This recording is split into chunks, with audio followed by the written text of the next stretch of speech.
In the quiet, rolling hills of Outbarrow-Slays, there lived a horse named Zigar, tall, brown, and handsome.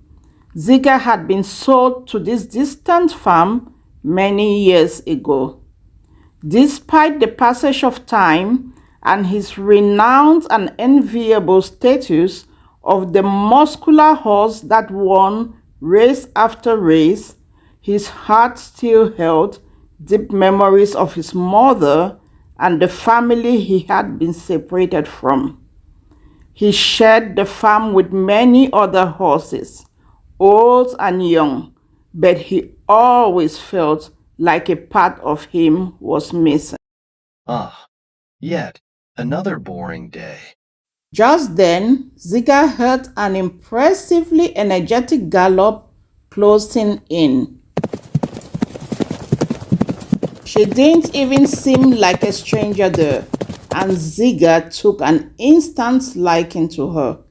She trotted boldly and fast around the yard, her laughter like music across the fields.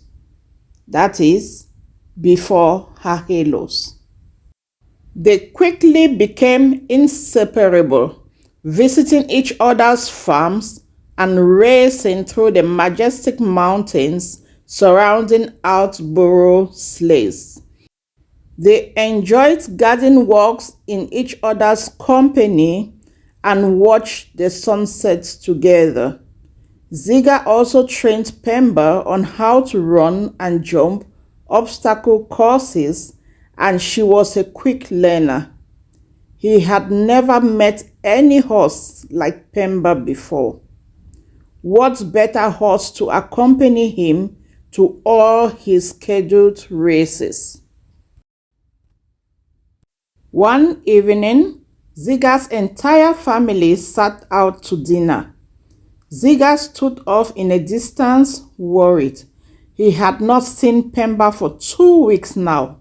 He had even visited her ranch, but had not seen her grazing with the others. What was he to do now? Zigar wondered. Wait a minute, that is Pemba. And he was right. A green and bleached Pemba burst into the scene, and she went straight to meet Zigar. "Little sis," Zigar teased, "what happened to you?" Pemba nodded. She wasn't having it. Exactly 2 weeks ago, Pemba had stood by and watched Diane, the 19-year-old daughter of her master, dye her hair green. Pemba had admired the brightness of the green and had desired same for her fur. As luck would have it, Diane had walked away to only who knows where, and Pemba had seized the opportunity.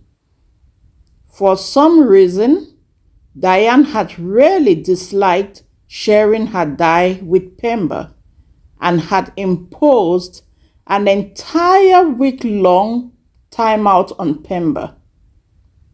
However, after 3 days of unbearable inactivity, Pemba had impulsively, slightly trampled on the family seats and mixed them with a little sand, so she had earned for herself another week of timeout. Pemba, you shouldn't have. Pemba was still not having it. A couple of months had passed since Pemba's green incidents. Zigar and Pemba went for their usual runs. Catch me if you can. Oh, you got no chance, Pemba. As much as Zigar enjoyed Pemba's challenge and zeal for life, something was heavy on his mind.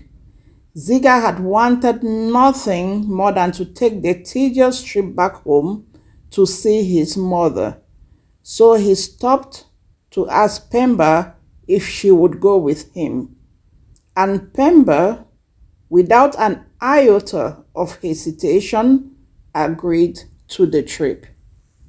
When the day came, they set out early, galloped through the dusty paths between ranches, galloped through the plains. They hopped amidst the white flowers of the valleys and between the hay fields, faced intimidating riverbeds, and were happy where they found bridges. They mounted steep hills and mountains alike, trotted through the thirsty trees until they arrived at the distant home where Zigar's mother lived.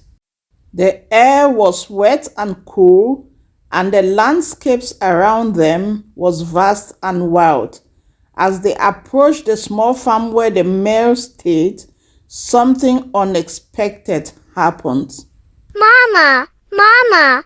Pemba cried, and Zigar stopped in his track, shocked. I found you, Mama. I found you. The old mare's eyes widened as she recognizes Pemba.